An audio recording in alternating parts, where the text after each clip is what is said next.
Pa! Pa! Pa! Pa!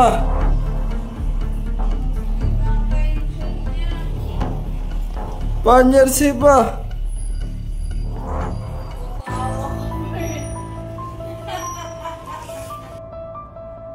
Pa! Pa! Panyer sih, Pa!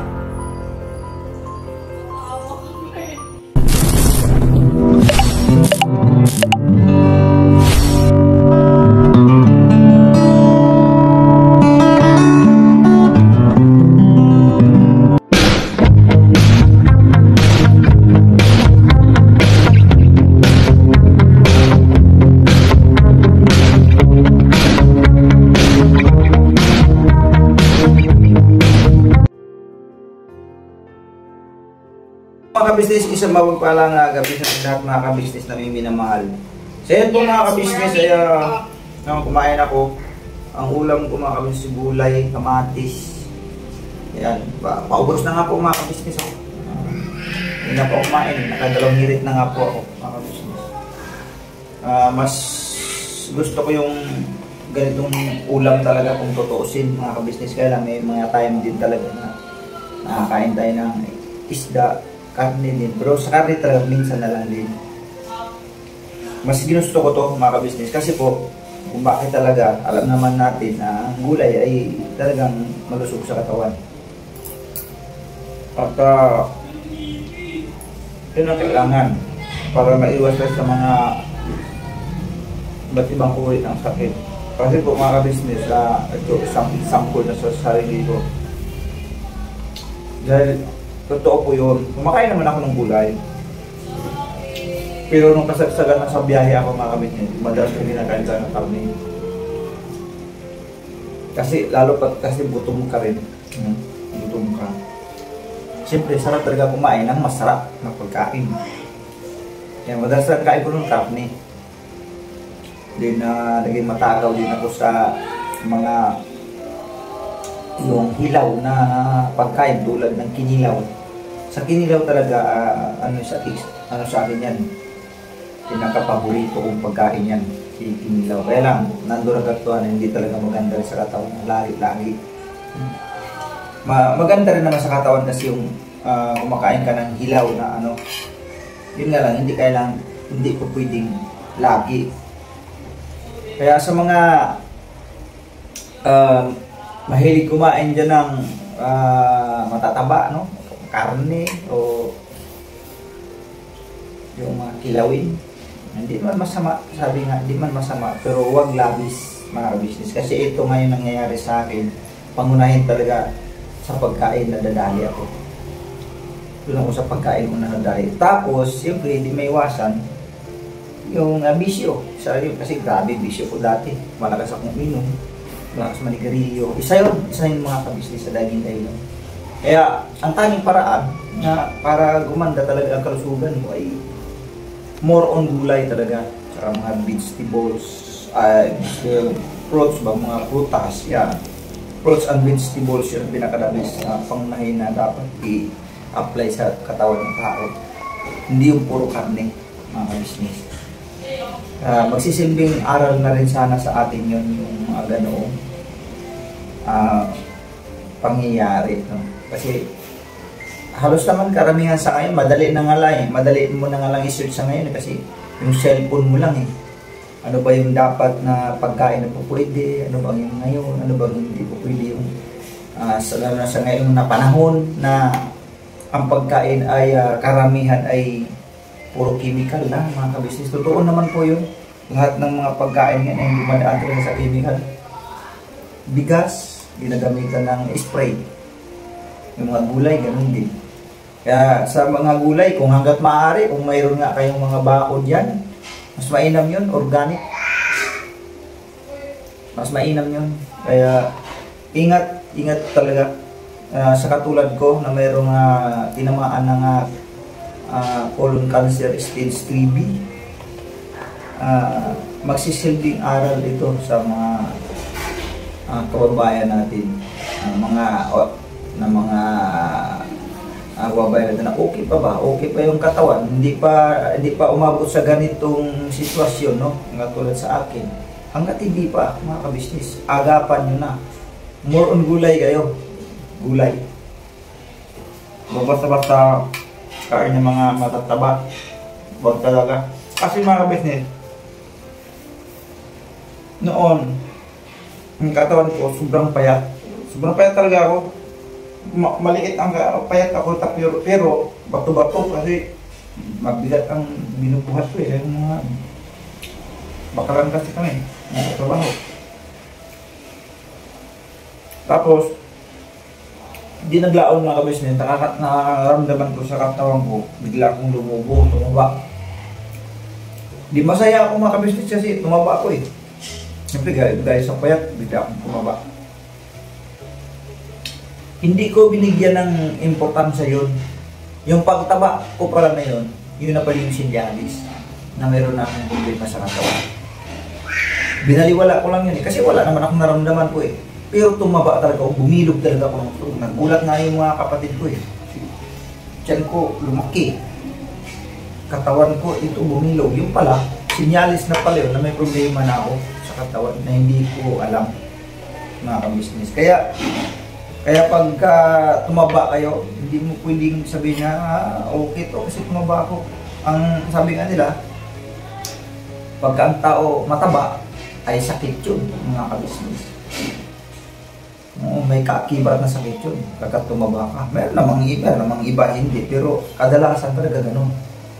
Tumaba ka, o pag tumaba ka, anong unang-una kagad na mararamdaman mo dyan, hinihingal ka kasi mabigat yung katawan mo. Makalakad ka lang ng ilang metrong paglalakad, hinihingal ka na. Hindi maganda talaga pag mataba. Noon, nung tumaba ako, tuwang-tuwa ako mga kabisnes, minilog ang tsura ko eh. Ganda na katawan ko, bilog na bilog ha. Tapos wala naman ako naramdaman eh. Hindi ako nagpa-check up. Yun na. Ano po yun, mga kabisnes. Yung kakakain ko ng karne, halos araw-araw ko yun. Tapos, minsan, sabihin na natin na yung kung ano ba baga, yung pagkaluto, yung wala na basakuan. Kasi pagkagutom ka, wala ka nang pakialam doon kung maganda ba yung pagkakadali, yung pagkakaluto, okay ba, ayos ba, basta makakain ka eh. Ganun po eh. Pagkagutom ang tao talaga, kahit hindi masarap ang ulam, masarap na eh. Kaya, hindi maganda tumaba, hindi maganda. Na kailangan pag tumaba ka, mabigla ka sa katawan mo na bakit tumaba ako bigla. Samantala payat naman ako, ganun kasi ako noon eh. Check up na. Yun lang naman po mga kabisnes. More on gulay lang tayo. Kaya ako ngayon, gulay-gulay muna ako ngayon. Ang sabi nga nila eh, pagka ang ulam mo may gulay, parang ang pakiwari mo sa sarili mo, yung ano ka, yung walang-wala na talaga, yung parang walang apik-apik, ulit na kulilat ang iyong buhay. Yung pagkain mo parang walang, kumbaga hindi mo maibida-bida pa. Kasi gulay nga lang eh, talbos-talbos. Pero mga kabisnes, pagdating naman sa benepisyo, yun ipagmamalaki mo. Gulay nga lang to, ulam ko, ganito lang ulam ko sa iyo, lechon, aking gulay lang. Pero, mas may pagmamalaki mga gulay. Kasi, malaking tulong sa katawan, mga kabisnes. Kaya paalala dyan sa mga matatakaw kumain ng karne. Hindi naman sa tinatakot ko po kayo, pero yun talagang realidad mga kabisnes. Kapag ikay maging matakaw dyan, alam na. Kasi yun talaga eh, pag ikay tumaba, kasi sarap nga naman ang ulam mo. Lechon, kung ano-ano, kaldereta, mga adobo, sino ba naman hindi mo na nabayan mga business, pero mag-ingat ka sa buwerta. Kaya, kung lang tayo, healthy lang tayo mga ka-business. Ako ngayon, talagang napipilitan na rin ako na kung pupwede nga lang talaga umaga, tanghali, hapon, araw-araw, puros ganito lang. Kaya lang minsan, di maiwasan din talaga pag nag-ulam sila na nakakatikim din ako. Pero at least, bihira na, hindi ko lang dati mga ka-business. So, susulitin ko na rin ang pagkakataon mga ka-business na tapos na ako kumain. Aside from itong mga gulay-gulay, mga ganyan, mga ka-business, yung pagpakonsulta din sa ating katawan, kailangan pala talaga yun. Kasi naalala ko po yun mga ka-business nung natanong ako ng doktor, regular ka bang nagpapacheck up? Yun ang tinanong din sa akin.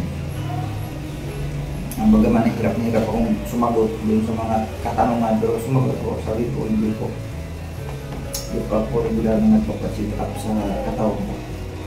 Napakalaking tulong din pala yan. Bagaman oo, wala kang naramdaman, pero pagka mayroon ka pala nga regular check up sa katawan mo, doon pa lang, kumbaga hindi pa lumala na na-trace na, naagapan na kagad mga ka-business. Ganun pa yun. Siyempre, sa panig ko, siyempre magpa-check up ka, natural ka, akibat pira. Gastos ka talaga eh. Kumbaga, ang mas inuuna ko, para sa pamilya ko. Ay, bili na lang natin ng bigas o ulam kasi kubaon sa mga bata o ano pa baga, ano pang mga pwedeng kailangan kaysa naman. Yun nga eh, kumbaga ipagpauna muna ang pamilya bago ang sarili. Pero hindi rin pala tama yun mga ka-business. Kasi anin mo nga yung masarap din na ulam para rin sa pamilya mo. Natural, kailangan naman nila yun, natural yun eh. Pero anin mo naman din yun kung ang sarili mo naman inalagay sa alanganin na hindi mo alam, bigla-bigla magkasakit ka. Paano pamilya mo? Di ba?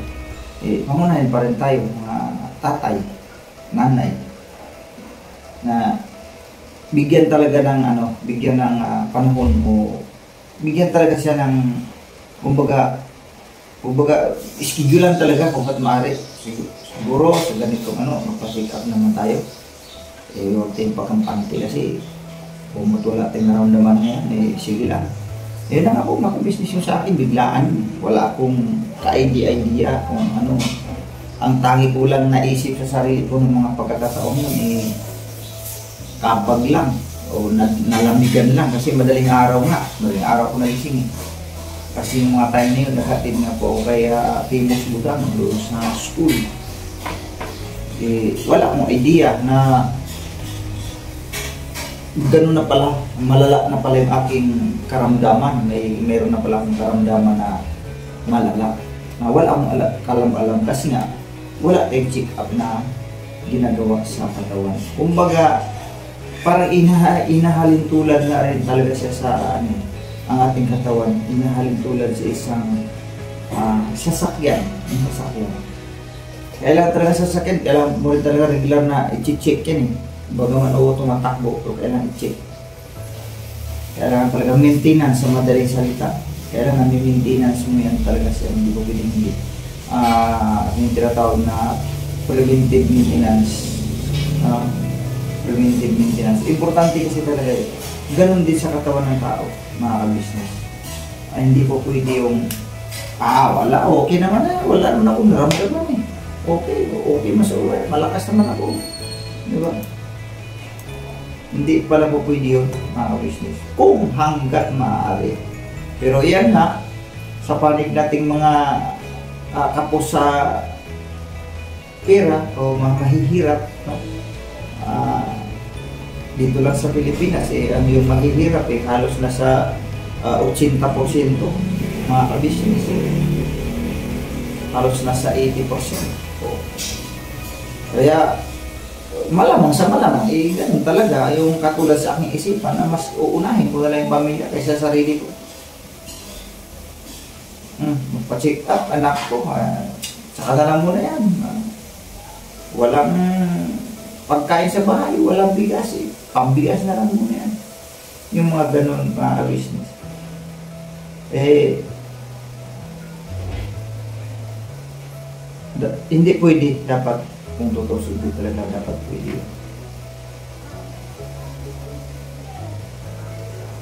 Lalo pa ngayon ng mga panahon na wala tayong kinakain ngayon na hindi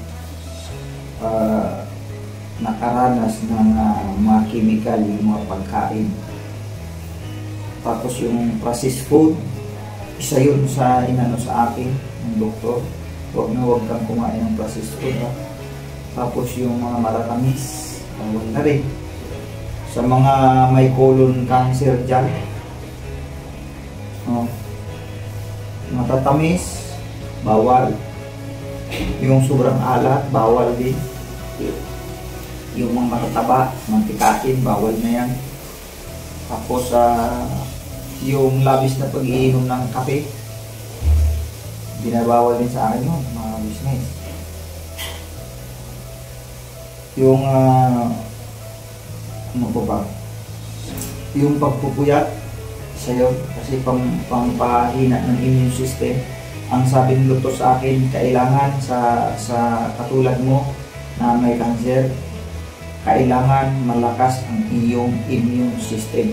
Kaya pagka oras bumigayan ang iyong immune system, delikado.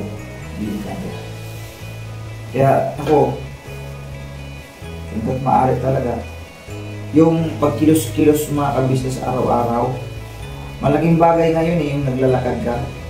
Kasi naalala ko rin, nung ka-opera ko lang, nandun ako sa hindi pa nga ako maka-angat-angat sa katawan ko sa kama. Pero ano sabi ng doktor, tumayo ka, maglakad ka dyan. Maglakad ka, huwag kang lagi nakahiga lang, maglakad ka. Kasi malaking tulong yung siyempre igagalaw-galaw yung katawan mo, siyempre nga naman nakahiga ka eh. Sabi ko, Dok, di man kaya kasi ang pakiramdam ko sa itong tiyan ko para bagang piniga. Parang piniga ang pakiramdam ko, siyempre nga nabanat dahil tinahi nga. Kumbaga yung kung ano yung kuan mo, yung natural lang na ganitong balat, siyempre parang naunat na siya kasi tinahi nga eh. Yun ang pakiramdam ko dito. Akala ko parang, kung sabi siya, murag kumot ba? Dini, na murag, hindi ko makagalaw ng maayos. Tapos para kung kinakabahan, baka pag magalaw ako ng alanganin, baka matastas o mapunit. Parang gano'n ang pakiramdam ko nun. Pero anong sabi ng doktor? Maglakad ka. Kayo paglalakad talaga, napakahalaga, mga kabisnes. Ano yan, Yas? Pansit Canton? Parang Galing si sponsor. bawal na sa akin ata ito. Tikim lang. Okay, ano pa eh? Canton pa eh. Galing si sponsor ba?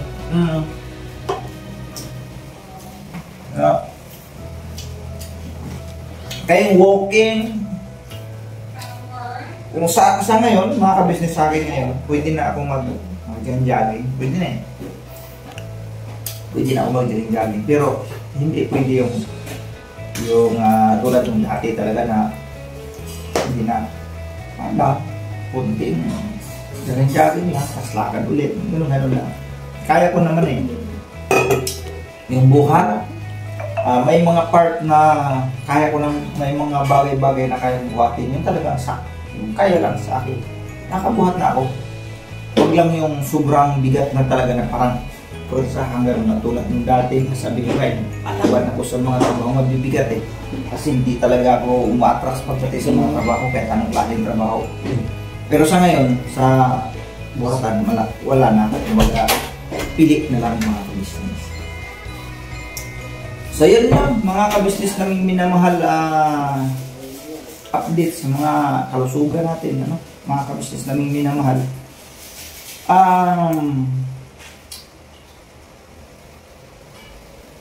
Sige po mga kabisnes, no? Mayroon lang akong kaunti pang maisisingit. Maisisingit ko lang mga kabisnes naming minamahal. Napasok lang sa aking isipan mga kabisnes nung ako'y nagpaabot-abot din ba ng mga puro pagmamahal sa ating mga kababayan. Naalala niyo po. Kung naalala niyo pa po mga kabisnes, yung nagpaabot tayo ng bigas, nagpaabot tayo ng bigas sa kanod, mga groceries ba, konting groceries, mga dilata. Sa mga kababayan din natin, naalala niyo po na nag-mission kami ni Mengay, kasama namin si Tia, sa si Dindin, nadala-dala ko yung tricycle. Napasok sa aking isipan mga ka-business, yung kauna-unahan kong na-vlog, na napaabutan ko ng, yung nabira ko ba, sa madali sabi, yung na-mission ko, nabira ko siya. Si Nanay Agnes mga ka-business namin yun.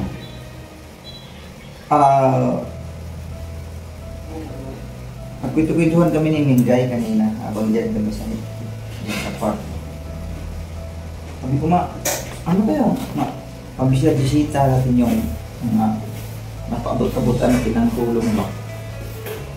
Okay.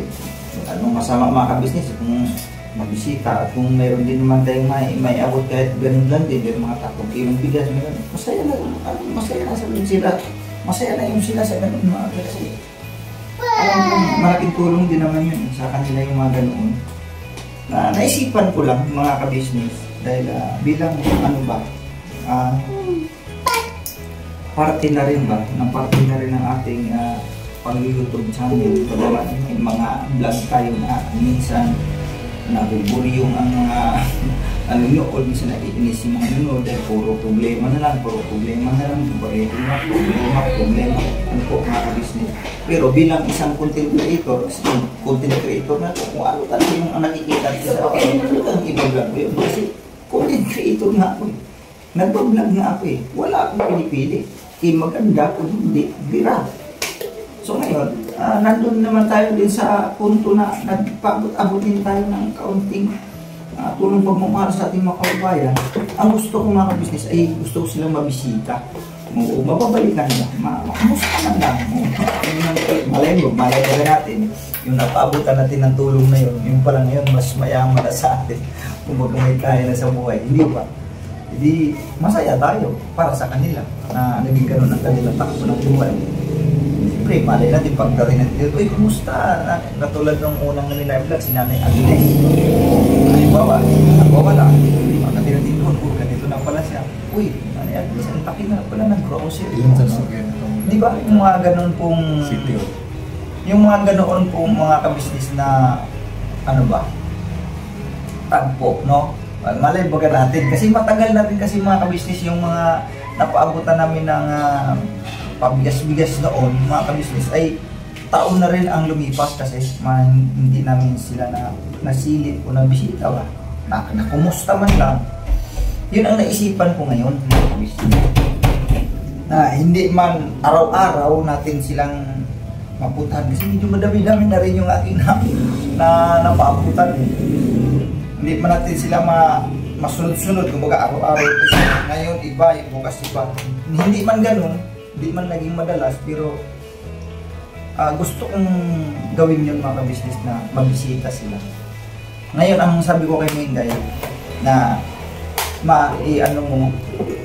alamin mo doon sa mga na-upload natin kung sino-sino yung mga na napaabutan natin, yung na-mission natin. Ay try nating bisitahin sila. Hindi, try talaga. Puntahan natin, sabi ko, puntahan natin. Para makumusta sila. Kung ano naman. Siyempre, parte na rin sila dun sa vlog ko mga ka-business. Siyempre sa Kantong Book na official na nailahan ng kanilang mga kung ano yung kanilang buhay, no? Naging parte na rin sila dun sa aking vlog mga ka-business. Kaya, hindi naman masama kung atin silang mabisita, masilip man lang yung kanilang kalagayan. Alright, mga ka-business. So, hanggang dito na lang, mga ka-business naming minamahal. Salamat po na napakarami, mga ka-business. Sa walang sawang suporta sa inyo po sa ating YouTube channel. At syempre, sa ating main channel, ang ating Ka-Business Official. Please support po, mga ka-business. Ka-Business Official, siyempre Papalins TV, Ka-Business Family, Mrs. TV Official, at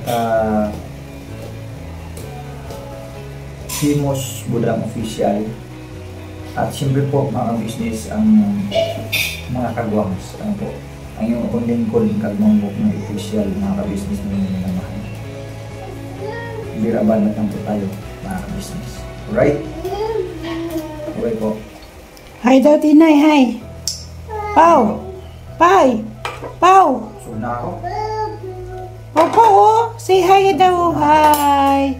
Hi. Be, oh. Hello. Flying kiss mo daw. Oh. Flying kiss mo daw, mga ka-business. Flying kiss mo daw. Dali. Oh. Di, dun. Oh, flying kiss mo daw, mga ka-business. Ah. Hello.